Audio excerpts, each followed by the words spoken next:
Hamd falënderimet tona të panumër të qofshin për Allahun dhul Gjelal, edhe salatet e selamet tona të shumë të qofshin bi më të zgjedhurin e njerëzimit, Muhammedin a.s. familjen e tij të pastër, shokët e tij të ndershëm dhe mbi gjithë ata që e ndjekun rrugën e tij deri në ditën e gjykimit. Vëllezër dhe motra,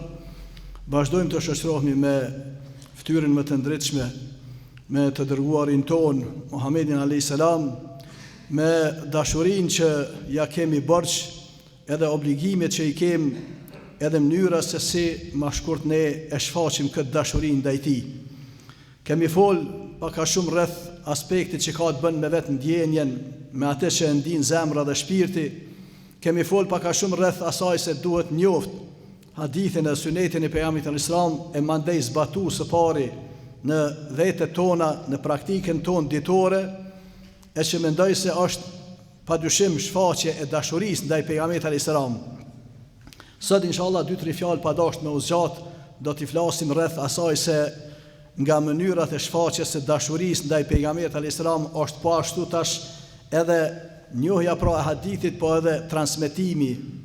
i matutjeshëm të tjerët, përqimi i hadithit edhe i frymës së hadithit tek të tjerët, ajo që eventualisht ju mungon, ndoshta masave ju mungon të tjerëve, e që vërtet është prej domosdoshmërive të asaj që vërtet ne me dëshmu aspektin e dashurisë që e kemi ndaj pejgamberit al-Islam, jo vetëm me ndjenjë, jo vetëm me aspektin e praktikimit në jetën tonë personale, por atë nur edhe atë mirësi që Allahu xhaleshanu pron nai paska mundsu ne në aspektet individuale, që na ka nderu ma shkurt pra me njohjen e pejgamberit al-Islam, me dashurinë ndaj tij, me atë që edhe ta zbatojmë atë që na ka porosit, padyshim se këtë mirësi asnjëri prej neve nuk është interesuar me e mbyll, me e burgos brenda vetëm vetes së tij edhe personalitetit të tij. Po me siguri se secili prej nesh, përderisa e ka arrit këtë shkallë edhe e ka zbatuar këtë në jetën e tij të përditshme, biidhnillah jam i bindur se të njëjtën ja dëshiron edhe tjetrit. Të njëjtën ja dëshiron atyre që i ka më së afërmi, po mandej edhe duke u mundu që sa më gjerë me arrit kjo fjalë, sa më gjerë me arrit pra hadithi, me arrit suneti i pejgamberit al-Islam. Është prej domosdoshmërive të çdo muslimani edhe muslimane që me e pas këtë ndjenjë edhe me e pas këtë preokupim edhe dert. E jam i bindur që ata të cilët pak kanë lexuar nga Kurani, pak kanë lexuar nga suneti i pejgamberit al-Islam, kanë ardhur në këto përfundime e që ka sa prej porosive, e që na sot inshallah të e pas parasysh edhe kohën, do të mundohemi vetëm me një hadith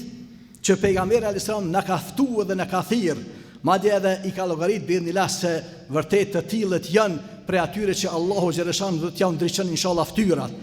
Për atë në hadithin sahih ka thonë pejgamberi sallallahu alaihi wasallam, nadarallahu mru'an sami'a maqalati wa wa'aha fa addaha kama sami'a fa rubba muballighin aw min sami'. Thot Allahu i ndriçoft fytyrën atij njeriu i cili e ndëgjon thënien time, edhe e kupton atë brenda mundësive që i ka. E kupton atë, edhe thot edhe e përcjell atë matutje, transmeton atë ashtu siç e ka ndëgjuar. Jo se pjashtoj edhe një fjalë, pjashtoj edhe një kuptim edhe gjëra këto të cilat ndoshta ka i herë na ndodh neve. Po thot çka e ka kuptuar edhe e transmeton atë ashtu siç e ka ndëgjuar. Thënien thot nga vet pejgamberi alayhis salam, edhe çka sepse thot rubbe muballighin aw min sami'. Sa çudi thot që atij të cilit i transmetohet ta kupton më mirë se so ai që e kanë dëgjuar. Atij që i transmetohet, sa çudi me e kuptu thënien e pejgamberit alayhis salam, hadithin e pejgamberit alayhis salam më mirë se ai që e kanë dëgjuar. Apo më mirë se transmetuesi i parë, i dytë, i tretë kështu me radhë, e që ne e dim jo rastisht këto hadithe edhe ky margaritar neve na ka arrit pra gjenerat pas gjenerate edhe 1400 vite pas pejgamberit sa e inshallah biidhnillah neve do të bëhemi sebeb që me transmetu edhe pas në gjenerata që do të vinë pas neve e kështu me radhë. Është pra hadith që vërtet edhe si hariqus në të njëjtën kohë, po edhe ai që i biidhnillah jam i bindur se secili prej nesh dëshiron me qenë prej atyre që Allahu xhaleshanuhu do t'ja ndriçon fytyrën e tij. Nudre në gjuhën arabe është një ndriçim me një fjalë, një zbardhje e fytyrës e veçantë, e me cilën po padyshim se Allahu xhaleshanhu po i zdrit ka fytyrat të cilat janë të vëmendshme, ato të cilat janë të dashuruara në pejgamberin alayhis salam, po edhe të cilat pra e zbatojnë atë që ka porosit pejgamberi alayhis salam, atë që më shkurt pra na ka mësuar pejgamberi alayhis salam, po edhe në të njëjtën kohë janë prej atyre që i kuptojnë ato brenda mundësive, po edhe i transmetojnë matutje. Nuk e ndalin dijen, nuk e ndalin hadithin vetëm brenda vetes së tyre, vetëm brenda kuptimit të tyre, e zbatimit të tyre personal, po të njëjtën ata pra mundohen që me e transmetuar dhe matutje. Është pra çështje që sidomos ky hadith, nëse ju kujtohet një prej fjalive kryesore të xhumos kalune, e kemi pasur dhe kemi thënë se neve gjeneratat e reja, e neve të sotit, e ndoshta ata që kanë ardhur më vonë edhe më shumë se sa ne, mase 100 arsye i kemi më të shumta se sa sahabët me e besu pejgamberin alayhis salam, me e besu në pejgamberllukun e Muhamedit alayhis salam. Neve gjeneratat e reja kemi shumë më shumë arsye me e besu pejgamberin alayhis salam se ka qenë pejgamber se sa vetë sahabët që kanë jetuar me te. Pse kur themi, ndoshta prej atyre haditheve që e komentojnë edhe qartësojnë këtë që po e them, është edhe ky hadith që ferubbe mubelleghin aw amin sami, sa çudi që atij që do t'i transmetohet hadithi i caktuar, do ta kupton më mirë se ai që e kanë dëgjuar. Ndoshta edhe nga sahabët nga ne, ndoshta edhe dikush nga tabiinët, ndoshta edhe dikush nga tebej tabiinët, gjeneratat e hershme, sepse kemi të bëjmë po fillimisht kur fjala e neve qëndrimi e ehlusunetit është që vërtet në aspektin general, më mirë se sahabët që e kanë kuptuar pejgamberin alayhis salam nuk e kupton asnjë gjenerat. Kur flasim si gjenerat, më mirë se sa xhulefai rashidin e ashabët e mëdhenj që kanë qenë, që vërtet e dim se çfarë kanë qenë dhe sa kanë qenë të vëmendshëm, sa kanë qenë të dhënun, ma shkon pas sunetit, pas hadithit pejgamberit alayhis salam, me kuptu si duhet, edhe me transmetu matutje, nuk është askush. Por kur fjala e asaj se megjithatë pejgamberi sa me ka parasysh dhe e dim fort mirë se sa prej haditheve që i ka thonë e që sot i kemi të regjistruara janë hadithe të cilat s'kan bëjnë me kohën e para 1400 viteve, s'kan bëjnë me arritjet e njerëzit në kohën e para 1000 viteve, s'kan të bëjnë as me ato që kanë bëjnë me para 500 viteve, po kanë bëjnë ndoshta me këto bash para 1000 pas 1400 viteve. E ka edhe hadithe që kanë bëjnë edhe pas 2-3000 viteve. E kështu me radhë sepse ka të bëjnë me paralajmërime që Allahu xhaleshanu e ka inspiruar, e ka frymzuar. Ka të bëjnë me paralajmërime me gjëra të cilat i vërteton pra shkenca, realiteti bashkëkohor e ai që vjen edhe pas neve, e të cilat s'ka pas shans njeriu para 1000 viteve. E para 1400 e kështu me radhë me i kuptu në mënyrë detale. Po për atë jo rastisht pejgamberi sa po i porosit mas pari gjeneratën e vet sahabëve. Kuptone ashtë sa keni mundësi, po qka transmetone ashtu si e ndëgjoni nga unë. Mos hyni me e komentu, transmetoni, mandej edhe nëse komentoni, por së pari, thënja ime let për cjellet, let amrin generatat pas 3000 vite, pas 30.000 viteve, let ju arrin thënja që unë e kam thonë. E se cila kohë i ka komentet e veta, se cila kohë për çështje të caktuara që kanë të bojnë pro, me zhvillime të cilat kanë të bojnë me kohën e caktune.